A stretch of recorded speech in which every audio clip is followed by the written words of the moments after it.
Hoje iremos abordar sobre a participação e contribuição das mulheres para a Revolução Francesa. A crise da França estava em ascensão justamente por o preço do alimento estar sendo elevado. As mulheres naquela época estavam sendo bastante prejudicadas por não conseguir manter os seus filhos, sua alimentação e a sua casa consequentemente. Os documentos afirmam que elas eram as líderes dos mostins para denunciar esse aumento do alimento, que estava acontecendo no reinado de Luís XVI. E com isso, elas é que iam à frente desses motins, senão elas apoiavam seus maridos ou nas plenárias, assembleias ou na organização desses motins. Infelizmente, não temos muitos relatos sobre as camponesas que participaram dos motins, que foi descrito anteriormente, mas temos alguns relatos de algumas mulheres que eram consideradas mulheres de letras, que contribuíram para a Revolução Francesa e também elas auxiliaram no sentido da opinião política das mulheres, o que as mulheres pensavam, qual a sua posição, a sua atitude e a sua coragem.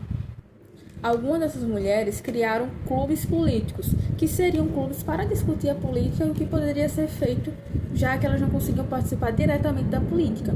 Um desses grupos se chama Amigos de Lei, da Mareciat, e Patriótica da Beneficência e Amigos da Verdade, de Edna Paul. A Mareciat, ela foi uma pioneira ativista, ela sempre lutou pelos direitos das mulheres, assim como a Edna Paul, sendo que o diferencial da Mareciat é que, infelizmente, posteriormente, ela foi acusada de traição por apoiar um dos líderes dos Girondinos. E com isso, ela foi guilhotinada.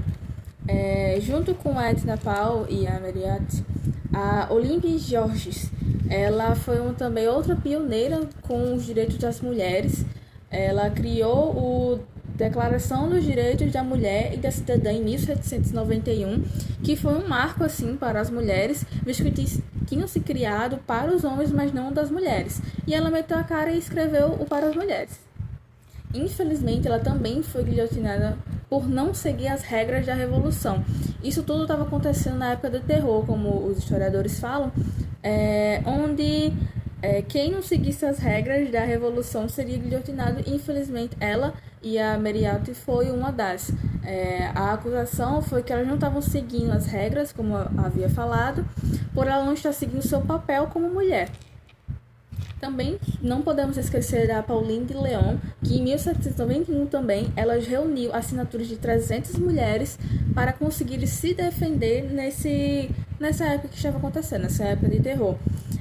O intuito era elas conseguirem um porte de arma para conseguir se defender caso acontecesse alguma coisa.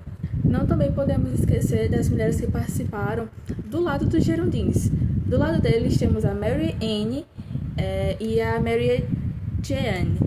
A Mary Anne foi ela que matou Marat, que foi um dos líderes revolucionários da Revolução Francesa, um dos principais líderes, e ela acreditava que se executasse ele, a crise na França acabaria.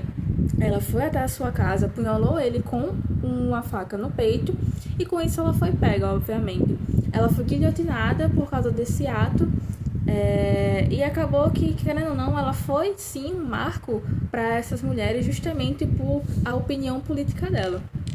Falando agora da Mary Jeanne, ela influenciou ativamente o seu marido, que era um dos líderes também dos Girondinos, um dos principais cabeças, e quando estava na época de terror, da Revolução Francesa, ela acabou sendo pega, o marido dela fugiu, ela acabou sendo pega e foi guilhotinada.